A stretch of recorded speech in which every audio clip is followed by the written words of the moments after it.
قومی سلامتی کمیٹی کی میٹنگ میں اس کے جو پرانے منٹس تھے ان کو پیروز کیا گیا، تو جو وہ ڈاکومنٹ تھا سائفر کا، جو کہ وزیر اعظم اس وقت کے عمران خان نیازی صاحب نے اپنی تحویل میں لیا اور اس کو ایک جلسے میں انفارچونیٹلی استعمال کیا، اور اس کے بعد وہ واپس کبھی بھی جو متعلقہ محکمہ ہے اس کو لوٹایا نہیں گیا۔ جو اس کا طریقہ کار ہے، جو آپ کے کلاسیفائڈ ڈاکومنٹس ہوتے ہیں ان کے لیے، کہ پہلی بات تو یہ ہے کہ وہ ڈاکومنٹ جو ہے وہ پبلک نہیں کیا جا سکتا، کسی سے شیئر نہیں ہو سکتا۔ یہ ایک ایسی انفارمیشن ہے جو کہ دو جو ممالک ہیں ان کے تعلقات کے بارے میں تھی، اسی لیے اس مراسلے کو ایک کوڈڈ زبان میں بھیجا جاتا ہے، پھر اس کو ڈی کوڈ کیا جاتا ہے، اور ڈی کوڈ کر کے جو متعلقین ہیں یعنی متعلقہ افسران یا اتھارٹیز جو ہیں سرکاری اور سیاسی جو ایگزیکٹو برانچ میں، ان کی صرف ایکسیس ہوتی ہے اس تک۔ تو یہ جس بے دریغ طریقے سے اس ڈاکومنٹ کا استعمال کیا گیا قومی سلامتی کو پس پش ڈالتے ہوئے، اور پاکستان کے جو تعلقات ہیں ایک دوست ملک کے ساتھ ان کو پس پش ڈالتے ہوئے، تو وفاقی حکومت نے سارے جو اس کے پہلو تھے ان کو سامنے رکھتے ہوئے یہ معاملہ انکوائری کے لیے ایف آئی اے کو بھجوایا تھا، جو کہ قانون کی منشا ہے۔ جو آفیشل سیکرٹس ایکٹ ہے اس کی اور ضابطہ فوجداری کی منشا یہ ہے، ریکوائرمنٹ یہ ہے کہ اس طرح کا جو بھی معاملہ آئے گا اس پہ اگر آپ نے کوئی قانونی کارروائی کرنی ہے تو وفاقی حکومت کی اجازت ہوتی ہے، پھر اس نے نامینیٹ بھی کرنا ہوتا ہے۔ سیکرٹری داخلہ کو آتھورائز کیا گیا ایز این آتھورائزڈ آفیسر، اور انہوں نے یہ معاملہ ایف آئی اے کے سپرد کیا۔ ایف آئی اے نے جب طلب کیا سابق وزیر اعظم عمران خان نیازی صاحب کو، تو انہوں نے بجائے جا کے جواب دینے کے کہ وہ اپنا موقف بیان کریں، انہوں نے لاہور ہائی کورٹ میں اس کو چیلنج کر دیا تھا، اور لاہور ہائی کورٹ نے پہلی ہی پیشی پہ بغیر حکومت کو سنے اور نوٹس کیے اس پہ سٹے جاری کر دیا، انجنکٹیو آرڈر آ گیا تھا لاہور ہائی کورٹ سے، اور یہ معاملہ تقریباً 6.5 ماہ سے زائد عرصہ وہاں پہ سٹے کی نظر ہوا۔ اور پچھلے دنوں میں ہی وفاقی حکومت کی جو درخواست پڑی ہوئی تھی ویکیشن آف سٹے کی، اس کی باری آئی، سنوائی ہوئی، تو بالآخر وہ سٹے جو ہے ویکیٹ کیا گیا آن لیگل گراؤنڈز۔ مین وائل یہ جو ڈیولپمنٹ ہوئی ہے کہ ان کے جو پرنسپل سیکرٹری ہیں اس وقت کے، جنہوں نے وہ ڈاکومنٹ ان کے حوالے کیا متعلقہ محکمے سے وصول کرنے کے بعد، اور جن کی یہ ذمہ داری تھی کہ وہ ڈاکومنٹ ان سے لے کے واپس وہاں پہ سیف کسٹڈی میں رکھتے ریلیونٹ جگہ پہ، ان کا بیان آیا جس نے تصدیق کر دی 164 کے بیان نے کہ اس ڈاکومنٹ کو کن مقاصد کے لیے وزیر اعظم اس وقت کے جو تھے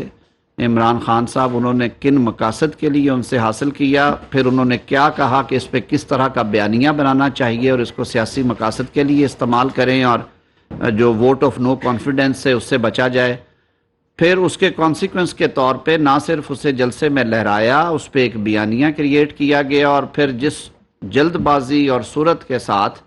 اس وقت کے وزیر قانون نے فلور آف دا ہاؤس پہ اس کارڈ کو استعمال کیا، اور جو اس وقت پریزائڈ کر رہے تھے قومی اسمبلی کا اجلاس، انہوں نے ہمارے سامنے دیکھتے ہی دیکھتے بغیر اس پہ ڈیبیٹ کروائے کہ آیا کوئی ایسی بات ہے بھی یا نہیں، اس میں اس طرح کی کسی بات کا ووٹ آف نو کانفیڈنس کا ذکر تھا یا نہیں تھا، اور اگر تھا تو کس تناظر میں تھا، اور جو اس وقت کی اپوزیشن تھی جنہوں نے وہ تحریک عدم اعتماد موو کر رکھی تھی، طریقہ تو یہ تھا کہ پھر انہیں فلور دیا جاتا، اور جو معاملہ پارلیمنٹ میں جس طرح سے پارلیمان میں منطقی انجام کو پہنچایا جاتا ہے کہ آپ آئل کی اس طرف اور اس طرف حزب اقتدار اور حزب اختلاف کا موقف سننے کے بعد سپیکر رولنگ دیتے ہیں، آج تک ہم نے پاکستان کی پارلیمانی تاریخ میں یہ نہیں دیکھا ہوگا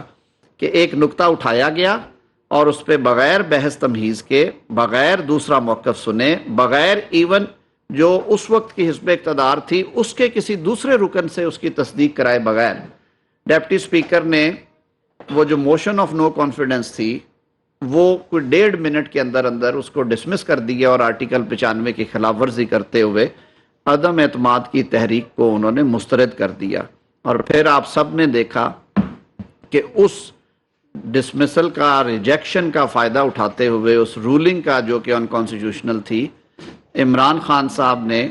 صدر عارف الوی صاحب کو ایڈوائس کی اور اگلے 3 منٹ میں پاکستان کا جو سب سے بڑا مقتدر ایوان ہے قومی اسمبلی، اسے تحلیل کر دیا گیا۔ اس آئین شکنی کے خلاف اس وقت کی اپوزیشن جو موورز تھے انہوں نے عدالت عظمیٰ سے رجوع کیا اور عدالت عظمیٰ نے فریقین کو سماعت کرنے کے بعد ڈپٹی اسپیکر کی اس رولنگ کو غیر آئینی قرار دیا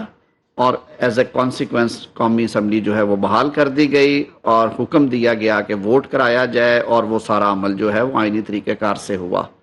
تو اب اس تناظر میں دیکھتے ہیں کہ کیا یہ اتنی چھوٹی بات تھی کہ جس پہ قانونی کارروائی کا سوچا بھی نہ جائے،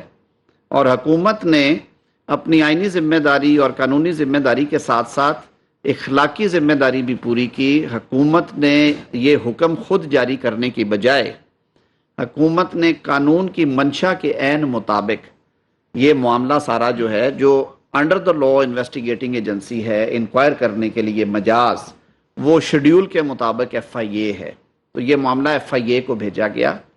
باقی بات میں نے آپ کے سامنے کر دی۔ ابھی معاملہ کیونکہ زیر تفتیش ہے اور اس میں عمران خان صاحب کو 25 جولائی کو انویسٹیگیشن ٹیم نے دوبارہ طلب کیا ہے کہ وہ اپنا جو بھی موقف دینا چاہیں وہ دیں۔ ظاہر ہے اب اس میں ایک اہم گواہ آ گئے ہیں جو کہ پہلے جو شامل انکوائری نہیں تھے ہو رہے، انہوں نے 164 کا بیان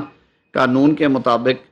میجسٹریٹ صاحب کے سامنے دیا ہے، جس کے مندرجات آپ سب کے پاس موجود ہیں۔ آپ نے وہ بیان سنا، کچھ نے اس کے کچھ حصے پڑھے بھی ہوں گے، میری نظر سے بھی گزرا۔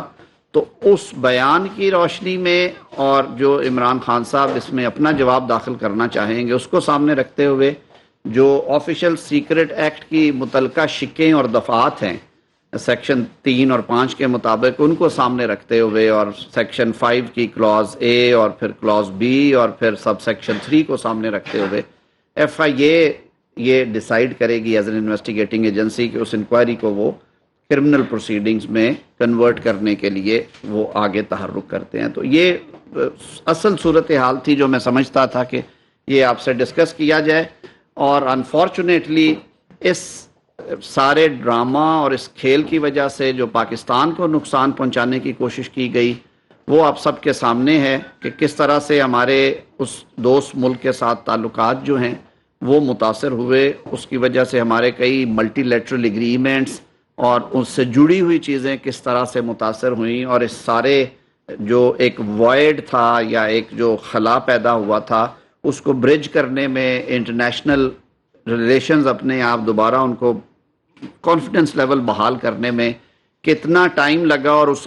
عرصے میں اس ملک کے غریب عوام نے معاشی حوالوں سے کس قدر تکلیفیں اور صعوبتیں برداشت کی۔ تو یہ اب گورنمنٹ کا یہ ریزالو ہے کہ اس کی inquiry investigation strictly in accordance with law merit پہ ہوگی، انکوائری بھی میرٹ پہ ہوگی، تفتیش بھی میرٹ پہ ہوگی۔ اس مقدمے کا الٹیمیٹ فیصلہ جو ہے وہ ایک عدالت کرتی ہے جو کہ ہائی کورٹس اور سپریم کورٹ کے انڈر کام کرتی ہیں عدالتیں، اور آپ کو پتہ ہے کہ ہماری جو کانسٹیٹیوشنل سکیم ہے اس میں جو ٹرائکوتھمی کا فلسفہ ہے، تھیری ہے کہ 3 ستون ہیں، عدلیہ بالکل انڈیپینڈنٹلی کام کرتی ہے، کچھ مقننہ کے فرائض ہیں، فنکشنز ہیں، اور اسی طرح ایگزیکٹو کے ہیں۔ تو وہ this case shall be concluded, proceeded, decided strictly in accordance with the constitution and law. Mister صاحب یہ بتا دیں کہ سائفر کا جو ڈرامہ آپ کو سامنے آ گیا سارا، جس طریقے سے قومی سلامتی اور ملک کی وقار کو داؤ پر لگایا گیا، چونکہ اب لا منسٹر ہے، قانون کیا کہتا ہے کہ کتنی سزا اس سارے پروسیس میں کی جا سکتی ہے؟ دوسرا جو 9 مئی کے واقعات سے جڑے جتنے ملٹری کے پاس ریاست لوگ ہیں اس کے حوالے سے بھی سپریم کورٹ کہہ رہی ہے کہ رائٹ آف اپیل دیا جائے، تو اس حوالے سے بتایا بھی وفاقی حکومت کیا سوچتی ہے؟ قانون میں اس کم ہے کہ جہاں پہ جائے تو ریلیف دینے کی بات کیا جاتی ہے؟ 2 باتیں جی، آپ نے پہلا آپ کے سوال کا حصہ یہ ہے کہ آفیشل سیکرٹ ایکٹ کے تحت جو سزائیں ہیں وہ کیا ہیں۔ دیکھیے، جو تو غیر دانستہ طور پہ اگر سلیکنیس ہو جائے اور غفلت کی وجہ سے نیگلیجنٹلی، کرمنل نیگلیجنس جسے ہم کہتے ہیں، اس نوعیت کا کیس ہو کہ آپ نے وہ ڈاکومنٹ جو ہے اس کی پراپر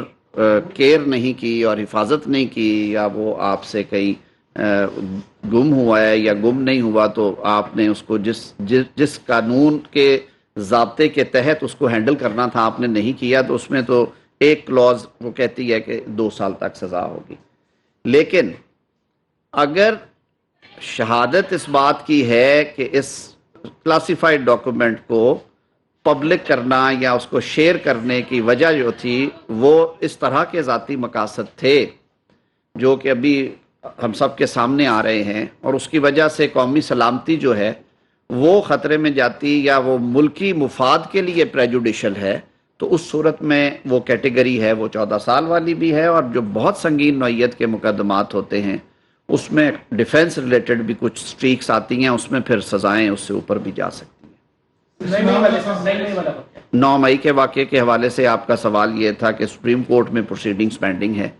کیونکہ میٹر سب جوڈس ہے، میں اس پہ بہت زیادہ کمنٹ نہیں کرنا چاہوں گا، لیکن اٹارنی جنرل صاحب نے جو دلائل دیے ہیں وفاق کی طرف سے انہیں میں اون کرتے ہوئے یہ بات کہہ رہا ہوں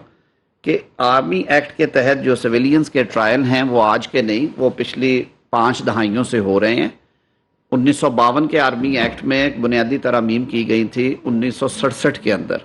جس کے تحت جو سویلینز تھے وہ بھی سبجیکٹ ہوئے، اس قانون کے تحت ان کا ٹرائل ممکن بنایا گیا۔ وہ معاملہ پھر چیلنج ہوا،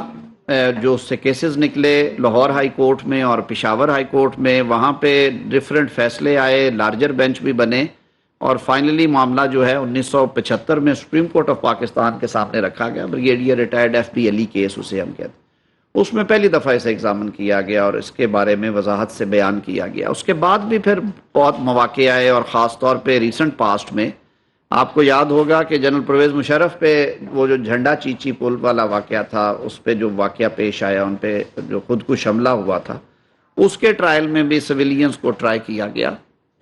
اور انہوں نے چیلنج کی جب اپنی جورسڈکشن کا معاملہ بھی اور سزائیں بھی، تو وہ معاملہ بھی سپریم کورٹ تک آیا۔ 2006 میں وہ فیصلہ ہوا، اور اس میں بھی کہا گیا کہ آرمی ایکٹ 1952 میں گنجائش ہے 2D کے اندر کہ کن حالات میں کیا جا سکتا ہے۔ 2D کے اندر یہ کہا گیا کہ جو کچھ تو جرائم الگ سے ہیں، لیکن اس کیس کے حوالے سے کہ اگر آپ جو عسکری تنصیبات ہیں اور وہ پروہیبٹڈ ایریاز ہیں، یعنی کہ وہ ایریاز ایسے ہیں جن میں کہ عام آدمی کی رسائی نہیں ہے، وہ اس کو اجازت نہیں ہے بغیر اجازت کے اندر داخل ہونے کے، اگر کوئی ٹریس پاس کرتا ہے اور پھر ایک کیٹیگری آف افینسز ہے وہ کرتے ہیں، تو اسی آفیشل سیکرٹ ایکٹ کے تحت بھی وہ پروسیڈ ہوتے ہیں، ریڈ ود آرمی ایکٹ۔ اور 2015 میں جب فوجی عدالتیں بنائی گئی تھی تو میں ایک وضاحت کرتا چلوں، اس میں آئینی ترمیم اس لیے کرنا پڑی اور خصوصی لیجسلیشن بھی اس لیے کرنا پڑی اور سنسیٹ کلوز بھی اس لیے دینا پڑی 2 سال کی، کہ اس قانون سازی کے ذریعے سانحہ APS کے بعد وفاقی حکومت نے دہشت گردی کی جو لہر تھی، آن سلاٹ تھی، اس کو روکنے کے لیے، اور جس طرح سے پروسیکیوٹرز اور ججز اور وکلاء انڈر تھریٹ تھے، آپ کو یاد ہوگا جو 1-2 پروسیکیوٹرز ہمارے کیسز کی پیروی، محترمہ بے نظیر بھٹو شہید والا کیس کی جو پیروی کر رہے تھے انہیں شہید کر دیا گیا، اور واقعات ہوئے خیبر پختونخوا میں، تو وہ قانون سازی کی گئی کہ افینس کرنے والے بھی سویلینز، وکٹمز بھی سویلینز، اور پریمسز بھی سویلین، یعنی کو بازار میں دھماکہ کرتا ہے آ کے، جس میں سویلینز جو ہیں وہ جان کی بازی ہارتے ہیں اور ان کو شہادت ملتی ہے، اور جو مارنے والا ہے وہ بھی عسکری ادارے سے نہیں ہے، وہ بھی سویلین ہے، اور جو جائے وقوع ہے وہ بھی سول پریمسز میں ہے، کنٹونمنٹ میں نہیں ہے۔ تو آیا ایسی صورت میں آرمی ایکٹ کا اطلاق ہو، ایسی صورت میں فوجی عدالتیں سزائیں سنا سکتی ہے؟ تو پارلیمان نے جو ترمیم کی تھی اس کو ایگزامن کیا 17 جج صاحبان نے بیٹھ کے، انہوں نے کہا کہ ہاں ہو سکتی ہے، لیکن یہ کیونکہ اسپیشل سرکمسٹانسز ہیں، ہم ایک جنگی ماحول میں رہ رہے ہیں، پاکستان دہشت گردی کی شدید لہر میں ہے، تو ہم یہ ایکسپیکٹ کرتے ہیں کہ پارلیمان ایسی قانون سازی کرے جس میں اس میں سنسیٹ کلوز ہو اور 2 سال کے لیے یہ اسپیشل ارینجمنٹ رکھی جائے، اگر حالات نہ سدھریں تو اس کو مزید 2 سال دیے جا سکتے ہیں۔ آپ سب نے بھی دیکھا کہ 2017 اور پھر 2019 تک اس کی توسیع کی گئی، وہ ختم ہو گیا۔ یہ اوریجنل ایکٹ میں ہے، اور میں نے آپ سے جیسے شروع میں کہا کوئی ترمیم نہیں کی حکومت نے، نہ کیبنٹ نے، نہ شیڈیول میں ترمیم، نہ قانون میں ترمیم، یہ عسکری اداروں کا فیصلہ تھا، ان کی پریمسز پہ اٹیکس ہوئے تھے، انہوں نے فیصلہ کیا قانون کے مطابق سول سائٹ پہ جو عدالتیں ان ملزموں کا کیسز دیکھ رہی تھیں ملزمان کے انسداد دہشت گردی کی عدالتیں یا میجسٹریل کورٹس انہوں سے انہوں نے قانون کے مطابق درخواستیں دے کے ان لوگوں کی تحویل لی. اب معاملہ عدالت میں زیر تنقید ہے کیونکہ اس وقت اس سے زیادہ اس پہ بات نہیں کرنی چاہیے. سپریم کورٹ نے کہا کیا کہ اسپیشل لیجسلیشن کر کے تو right to appeal court of law یا کانسٹیٹیوشن کورٹ میں کیا جانا ہے کیا تو کیا گورنمنٹ اس پہ کوئی غور کر رہی ہے کہ 9 مئی کے لیے اس طرح؟ دیکھیے آلریڈی آرمی ایکٹ میں ایک رائٹ آف اپیل ہے نمبر 1، لیکن وہ ان کی انٹرنل ہائرارکی ہے. جو سٹینڈنگ کورٹ ہے وہ عام طور پہ 3 ججز پہ 3 لوگوں پہ مشتمل ہوتی ہے جو کہ ذمہ داری پریزائڈنگ آفیسرز کی سر انجام دیتے ہیں. اس میں ڈیپینڈ کرتا ہے کیس کی نوعیت اور وہ کس طرح کا نوٹیفیکیشن آتا ہے. بریگیڈیئر لیول کے آفیسر اگر اس کو ہیڈ کر رہے ہیں تو 2 کرنل لیول کے لوگ ان کے ساتھ بیٹھتے ہیں، یا اپر لیول ہے تو اسی طرح 3 کا پینل. اور پھر اس کی اپیل جو ہے وہ ڈسکریشن دی گئی ہے، اختیار دیا گیا ہے آرمی چیف کو کہ وہ خود سنتے ہیں یا وہ پینل آف اپیل اپوائنٹ کرتے ہیں. لیکن 2015 کی ججمنٹ میں جسے ہم راولپنڈی بار ایسوسی ایشن کے ٹائٹل سے جانتے ہیں، اس میں بہت ساری پٹیشنز تھی جن میں بار کاؤنسل، بار ایسوسی ایشن، سول سوسائٹی کی، وہ ساری ایگزامن کرنے کے بعد سپریم کورٹ نے 17 جج صاحبان سے سنا، فل کورٹ بنی، اور انہوں نے کہا کہ یہ ہر ایگریوڈ پرسن جو ہے متاثرہ شخص، یہ اس کا رائٹ ہوگا آرٹیکل 10A کیونکہ ہمارے آئین میں ہے اور آرٹیکل 4 کو اور 25 کو سامنے رکھے کہ وہ اپنی کنوکشن کے خلاف جوڈیشل ریویو میں چلا جائے، یعنی کہ ریٹ جورسڈکشن انووک کر لے. اور اس صورت میں انہوں نے کچھ پیرامیٹرز بھی طے کر دیے تھے. تو وہ ظاہر ہے جب آپ اگر ریٹ جورسڈکشن میں جاتے ہیں تو پھر لا محالہ آپ کو 185 کے تحت سپریم کورٹ آنے کا بھی اختیار حاصل ہوتا ہے اگر سپریم کورٹ آپ کو لیو گرانٹ کرتی ہے. تو میرے خیال میں آلریڈی یہ سارے میٹرز جو ہیں فل کورٹ ان کو ڈیل کر چکی ہے. اٹارنی جنرل صاحب کی آرگومنٹس ابھی جاری ہیں، وہ اس پہ جواب دیں گے. لیکن میری جتنی عقل سمجھ یا جتنا قانون میں نے پڑھا یا اس ججمنٹ کو اگر میں سامنے رکھوں تو یہ سیفٹی ویلو یا یہ جو رائٹ ہے یہ آلریڈی گرانٹیڈ ہے. دوسرا ہمارے آرمی ایکٹ کے تحت جو رولز بنے ہوئے ہیں ٹرائل کے، وہ ICCPR جو ہماری انٹرنیشنل آبلیگیشن ہے، international covenant for civil and political rights, اس کے آرٹیکل 14 میں جو بیسک بنیادی تحفظات حاصل ہیں کسی بھی ملزم کو اگر وہ اس طرح کے کیسز میں ٹرائل ہوتا ہے کہ ٹرائل ان ابسینشیا نہ ہو، اس ایکٹ میں نہیں ہے. اس حوالے سے یہ کہ اس کو وکیل اپنی مرضی کا کرنے کی سہولت ہے وہ ہے اس کیس میں. یہ کہ اس کے جو فیئر ٹرائل کی پروسیڈنگز مہیا کی جائیں گی، ایویڈنس ریکارڈ ہوگی، on the basis of that evidence decision آنا چاہیے اور ویل ریزنڈ ججمنٹ آئے گی. یہ ساری باتیں ان میں ہیں اور فیملی تک ایکسیس ہوگی ٹو پریپیئر کیس اور پھر آپ کو ڈیفنس ایویڈنس دینے کا اختیار ہے. یہ ساری چیزیں آرمی ایکٹ کے تحت جو رولز بنائے گئے ہیں ان رولز میں یہ چیزیں موجود ہیں. اور اسی وجہ سے انٹرنیشنل لیول پہ آپ نے دیکھا ہوگا کہ ملٹی لیٹرل یا بائی لیٹرل ٹریٹیز کو ایک طرف رکھتے ہیں، کسی فورم سے آج تک اس حوالے سے جو پاکستان کے اندرونی معاملہ ہے، کیونکہ پہلی بات تو یہ ہے. دوسرا یہ کہ ہماری جو یہ لیجسلیشن ہے یہ کمپلائنٹ ہے انٹرنیشنل کووننٹس کے ساتھ. تو اسی لیے آپ نے دیکھا ہوگا کہ ایک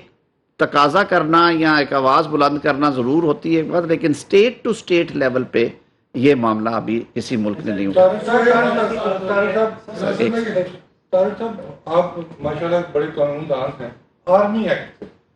میں آنا چاہتا ہوں کہ جنرل دورانی کو آرمی ایکٹ کے تحت سزا دی گئی اور اس کو معاف کر دیا یہ دی گئی آرمی ایکٹ کے تحت جنرل رحیل شریف نے. اس کے بعد آرمی ایکٹ کے تحت ہی سزا دی گئی جنرل جاوید اقبال کو، general x army chief Bajwa صاحب نے، اور موجودہ آرمی چیف نے معاف کر دیا. اب موجودہ آرمی چیف نے آرمی ایکٹ کے تحت یا ان کے پینل نے سزا دی ہے ایکس کور کمانڈر کو. تو یہ کم معاف ہوگی شاید نمبر 1. اور دوسرا کیا، کیونکہ آپ ایک بڑے قانون دان ہیں، لا منسٹر تو اللہ کے فضل سے ہے، اس پہ آپ تھوڑا سا کلیئر کر دیں. اور چوتھا کلبھوشن یادیو، یہ میں نے DGISPR کو بھی لائیو کویسچن کیا تھا کہ بیس کلبھوشن یادیو، کلبھوشن یادیو نے کہا آپ لا منسٹر سے اس کا پوچھیے گا، آپ اللہ کی طرف سے آپ موجود ہیں. کلبھوشن یادیو کا کیا اسٹیٹس؟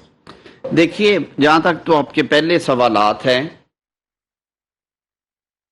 اختیار ہے انڈر دا لا ایکٹ کے وہ رمٹ کر سکتا ہے,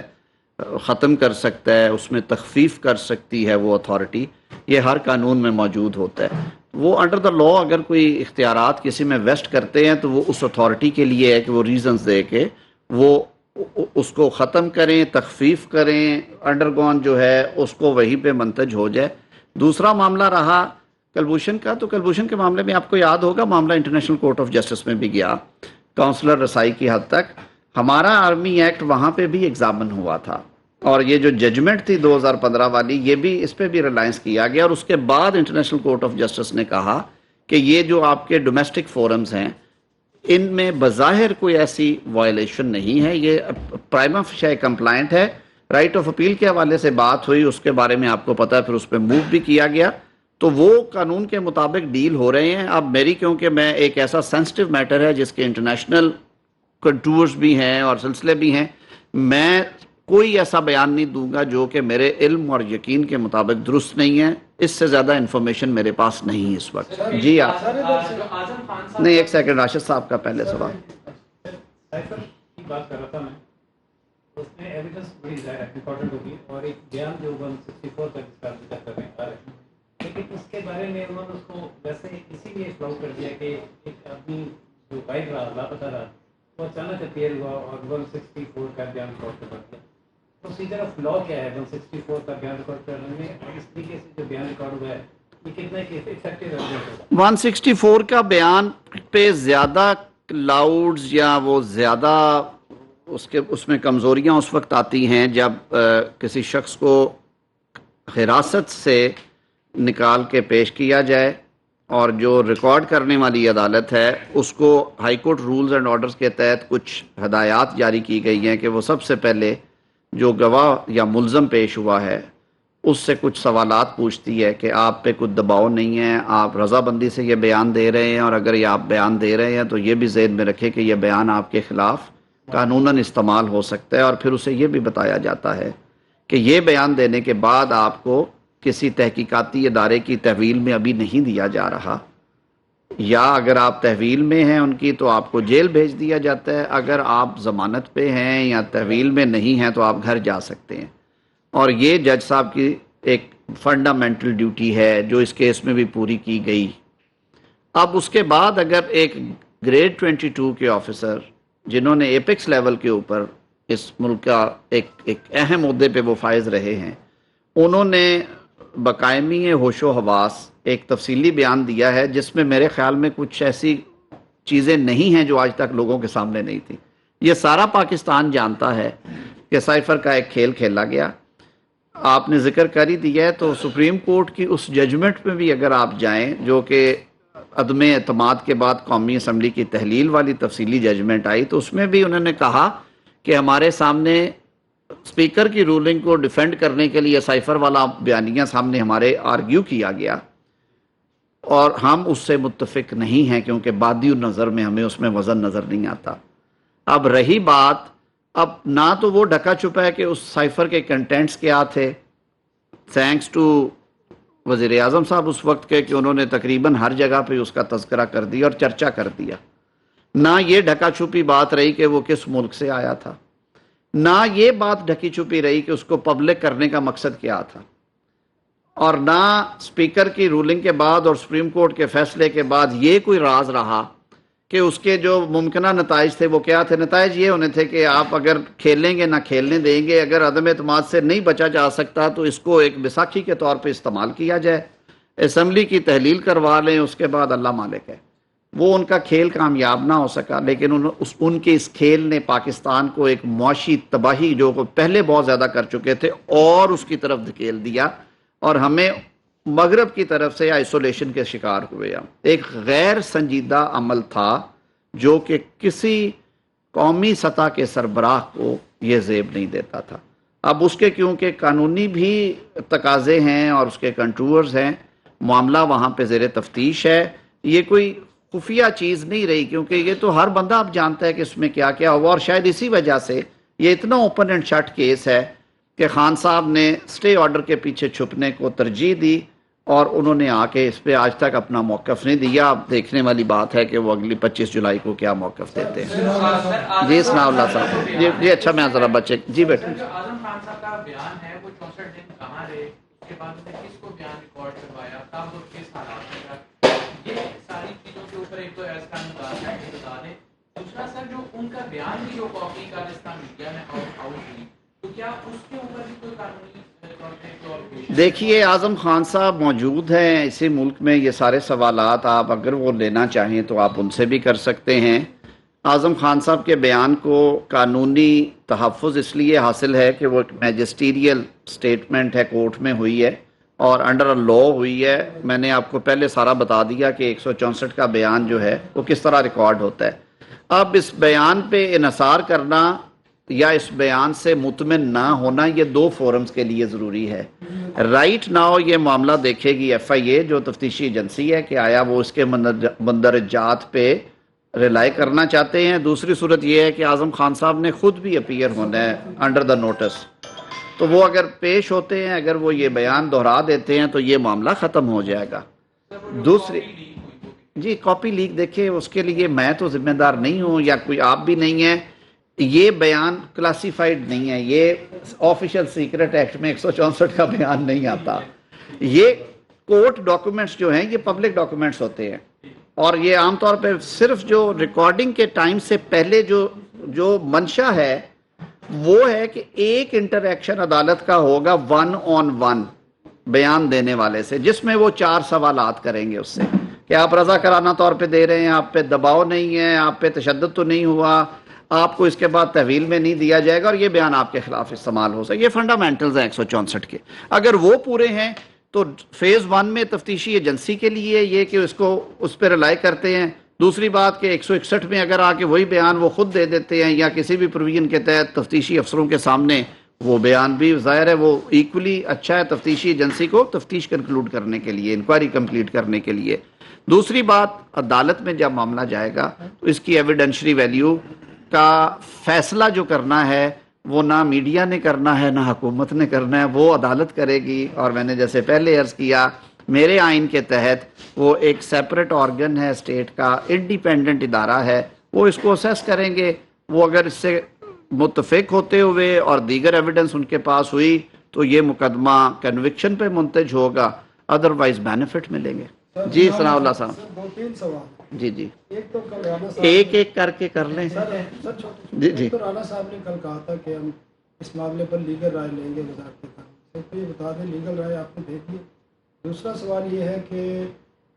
آپ کو یاد ہوگا کہ جب پاکستان نے 99 میں دھماکے کیے تھے تو نواز شریف اس کے بعد سے آج تک کہتے آتے ہیں کہ امریکہ نے ہم پہ دباؤ ڈالا تھا, ہمیں روکا تھا دھماکے نہ کریں اور ہم اتنا بجٹ دیتے ہیں, وہ بھی آفیشیل سیکرٹ ایکٹ میں آتا ہے.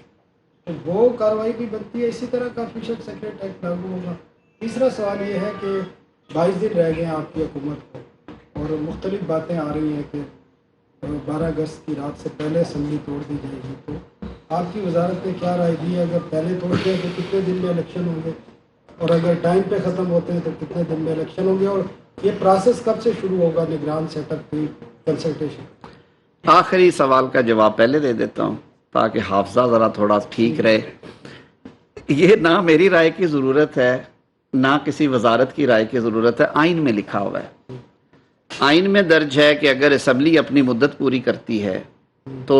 الیکشن کمیشن 60 روز کے اندر انتخابات کروائے گا, اور اگر کسی وجہ سے اسمبلی تحلیل ہو جاتی ہے اور اس کا ٹائم نہیں دیا گیا کہ وہ 10 روز پہلے ہو, 3 روز پہلے ہو یا 4 ماہ پہلے ہو, اس صورت میں آئین یہ کہتا ہے کہ انتخابات جو ہیں وہ 90 روز کے اندر ہوں. اب جب حکومت تحلیل کرنے کا فیصلہ ہو جاتا ہے یا پارلیمنٹ کی مدت پوری ہو جاتی ہے تو اس صورت میں فوری جو پہلا کام ہوگا وہ کابینہ جو ہے وہ تحلیل ہو جائے گی, اور وزیر اعظم صاحب جو ہیں وہ آئین کے مطابق وہ کنٹینیو کریں گے تب تک جب تک کہ ان کا سکسیسر جو ہے وہ اپوائنٹ نہیں ہو جاتا. کیئر ٹیکر پرائم منسٹر کی اپوائنٹمنٹ آپ سب نے دیکھا اور ہمیشہ دیکھتے آئے ہیں صوبوں میں اور مرکز میں, وہ پہلے مشاورت ہے قائد ایوان اور قائد حزب اختلاف کے درمیان قومی اسمبلی کے. اگر ان پہ اتفاق رائے ہو جائے تو وہ شخص جو ہے وہ مقرر ہو جائے گا وزیر. سر وہ جس وقت اسمبلی یا مدت پوری کرے گی یا تحلیل ہوگی. آئین کی روح سے اس سے پہلے وہ نہیں ہوتی کنسلٹیشن. اسی لیے اس میں وہ 3 روز کا 4 روز کا ٹائم دیا گیا ہے کہ اگر پہلے 24 گھنٹے میں وہ نہیں یہ کام ہوتا تو پھر ایک کمیٹی بنتی ہے جس میں اپوزیشن اور حکومت کے برابر نمبرز ہوتے ہیں. وہ کمیٹی کو وہ 2 نام بھیجتے ہیں دونوں جو صاحبان ہیں. ایک صوبے میں 2 3 نام ہیں, یہاں پہ 2 نام ہیں. اس پہ اگر کمیٹی کا اتفاق ہو جائے ان میں کسی ایک نام پہ تو پھر وہ نام ہی فائنل ہو گیا. اگر نہیں ہوتا تو نام بھجوا دیے جاتے ہیں الیکشن کمیشن آف پاکستان کو. پھر پورا کمیشن بیٹھتا ہے اور وہ میجورٹی کے ساتھ 5 رکنی کمیشن 3 رکن جو ہیں اراکین کی میجورٹی کے ساتھ وہ توثیق کر دیتا ہے اس اپوائنٹمنٹ کی, یا اس میں سے ان کا انتخاب کر لیتا ہے. اور جب تک یہ معاملہ نہیں ہوتا تب تک جو